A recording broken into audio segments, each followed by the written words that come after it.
Sejam bem-vindos à minha oficina. Eu sou Leonardo Afonso e no vídeo de hoje eu te convido a conhecer ela, que talvez seja uma das ferramentas mais antigas usadas já pelo homem na marcenaria.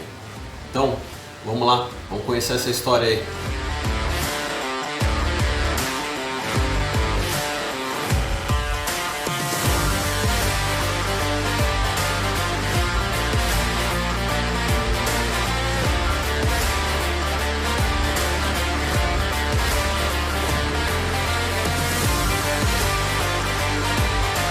Malho, macete, malhete, porrete. Você deve conhecer essa ferramenta aí, pelo menos por algum desses nomes. Afinal de contas, ela é uma das ferramentas mais antigas já usadas pelo homem na marcenaria e no seu uso com a madeira. É o bom e velho porrete de madeira. Afinal de contas, o homem logo percebeu que precisava bater ou na madeira ou em alguém com alguma coisa, e nada melhor do que um bom pedaço de madeira. Então, vamos conhecer um pouco mais sobre essa coisa aí, como funciona. Vamos lá. Por mais simples que seja uma ferramenta, sempre ela tem uma história para contar. E com essas ferramentas aqui, não seriam diferentes. Afinal de contas, é uma das ferramentas mais antigas usadas pelo homem já na manipulação com a madeira. É o malho, macete, malhete, porrete, enfim. Tem vários nomes, com certeza as pessoas conhecem por bastante nomes diferentes aí, apesar dos nomes clássicos, mas é o bom e velho porrete de madeira. Afinal de contas, o homem logo descobriu que um pedaço de madeira servia muito bem para bater, né, contra uma superfície. Então a gente pode dizer que ele é o avô do martelo aí, né? E basicamente é uma configuração como essa aqui. Um pedaço de madeira onde você tem uma área maior de massa para golpear e uma parte que você possa segurar. Bom, enfim, e assim foi feito por um grande período de tempo. O homem usou as ferramentas dessa forma. Nesse tipo de configuração, digamos assim, de instrumento para bater, nessa configuração a gente tem um problema, que as fibras estão sempre trabalhando nesse sentido, né? Afinal de contas, você pode estar usando um pedaço de madeira, um galho, enfim, para fazer essa operação, e logo com o uso, essas fibras começam a ser amassadas, elas vão começar a desfolhar, enfim, ele tem uma vida útil um pouco mais curta. É o tipo de ferramenta interessante também, porque é interessante que você mesmo produza as suas ferramentas, né? Aqui tem exemplos muito simples. Essa aqui no caso foi feita no torno, mas isso aqui é simplesmente um pau de macarrão cortado aqui no meio, com o cabo colado. É uma das que eu mais uso aqui na oficina, né? Essas ferramentas elas devem ter o peso adequado para cada função que você de repente vai usar.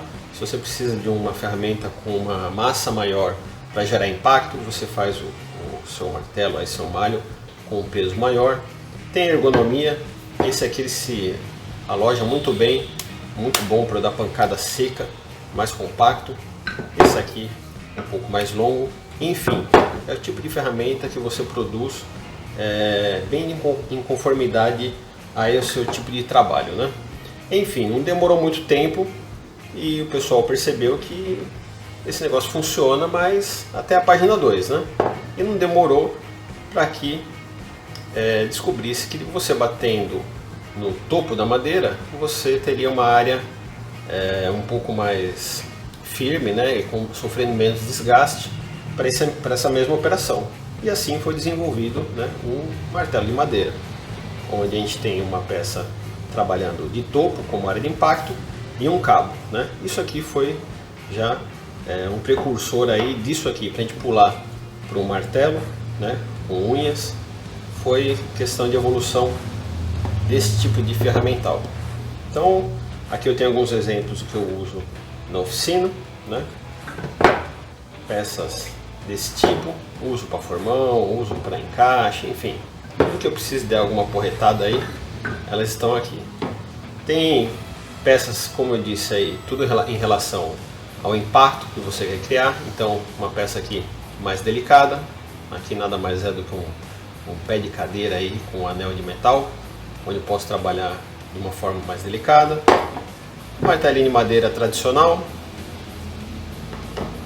E esse outro aqui, onde eu tenho couro aqui, justamente para estar fazendo absorção de impacto e trabalhar em peças prontas, né, para encaixe de peças ou algum ajuste, onde você não quer danificar a madeira, né? Então apenas um martelo de ajuste.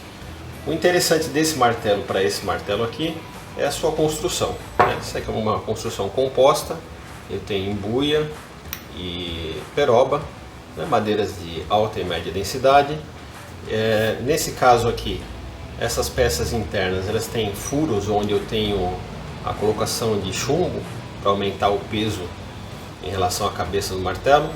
Já visto que é um martelo de cabeça relativamente pequeno, né? E eu queria causar um pouco mais de impacto. Todos esses martelos e maços aqui, e malhos, eles têm por volta de 300 gramas, independente daqui do formato, eles têm quase o mesmo peso. Então isso, para mim, e para o tipo de serviço que eu uso, é um peso ideal. Não é pesado, é exemplo desse, um martelo grande de carpinteiro, tem por volta de 600 gramas, né? Aqui a gente tem metade, então você também não cansa no trabalho e é o impacto que eu tenho necessidade. É claro, se eu tivesse necessidade de impactos maiores, ia ter um martelo com uma cabeça e uma massa maior para esse impacto. Uma coisa que achei interessante também aqui, falando na construção dos próprios malhos, algumas peças de sacrifício, como essa aqui, onde eu uso para pôr em cima da madeira e onde eu preciso de um impacto maior, de repente eu uso um martelo, eu tenho uma peça que eu uso de sacrifício e proteção.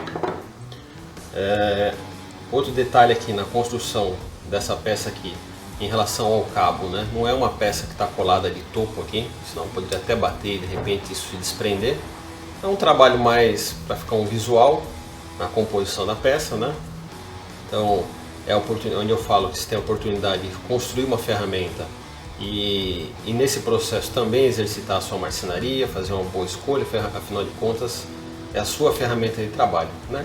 E não passa nada do que uns pedaços de pau colado aí que pode ter qualquer tipo de formato, mas é uma ferramenta que vale a pena o exercício. Nesse formato aqui, o que eu tenho? Eu crio um rebaixo nesse cabo, em todas as suas faces, faço um enxerto, nesse caso aqui de roxinho, né? Colei aqui, colo aqui, a emenda aqui fica basicamente imperceptível, e nesse caso aqui que tem um chanfre de 45 graus, se torna praticamente invisível. Então não é uma peça que está colada de topo, e sim um enxerto que eu fiz aqui, no caso usei duas madeiras, cria um efeito visual, né? E uma técnica bem simples de execução. Algumas dicas aqui, como o uso da madeira. O ideal é usar uma madeira sempre de média para alta densidade, para poder aguentar impacto, para poder trazer a sua ferramenta a quantidade de massa necessária para você executar uma tarefa. Quanto à construção, desde que ele seja simples na escolha da madeira ou como composto de mais de um pedaço de madeira, ficar atentado à fixação, né? Afinal de contas vai receber bastante pancada. Esse aqui ele está com cola e um pino de madeira. É um formato de malho aí mais estilo japonês, né? Onde a gente tem as faces retas e o formato redondo, é uma forma de impacto. E esse modelo aqui que é um modelo mais estilo malho inglês, né? Onde ele tem a cabeça quadrada e seus cantos chanfrados, né? Para ajudar quando você bate num determinado ângulo, ele recebe o impacto nessa angulação em relação à sua mão. A fixação dele aqui é bastante interessante, feita com cunhas, né? Que eu tenho cunha de peroba e roxinho, e trabalha muito bem nesse tipo de ferramenta, no caso aqui, martelo, uma vez que está recebendo bastante pancada, então é um tipo de encaixe com cunha que funciona muito bem nesse modelo aqui. Bom, e para a gente finalizar essa história, vale a pena lembrar que, independentemente do nome, é uma ferramenta que o homem já faz uso há muito tempo, desde a pré-história até o Antigo Egito, há 3.000 anos atrás já era usado, o termo malhete, macete, vem do francês e já era usado por volta do final do século XIV, bastante tempo atrás. Por volta aí da era medieval a gente tem esse modelo tradicional do martelo inglês.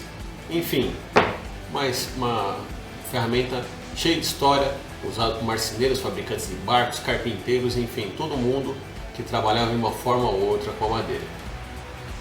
Tudo, por mais simples que seja, tem uma história, é uma ferramenta até hoje ainda presente nas nossas oficinas e que quebra um galhão. Espero que vocês tenham gostado do vídeo. Aqui eu deixo meu forte abraço a todos. Eu convido todo mundo, se quiser conhecer um pouco mais do dia a dia da minha oficina, acompanhe ali no Instagram, ali eu mostro um pouco dessa rotina. Tem alguma dúvida? Deixa aí nos comentários, estou à disposição para a gente trocar uma ideia. Deixo meu forte abraço a todos e até o próximo vídeo. Abraço!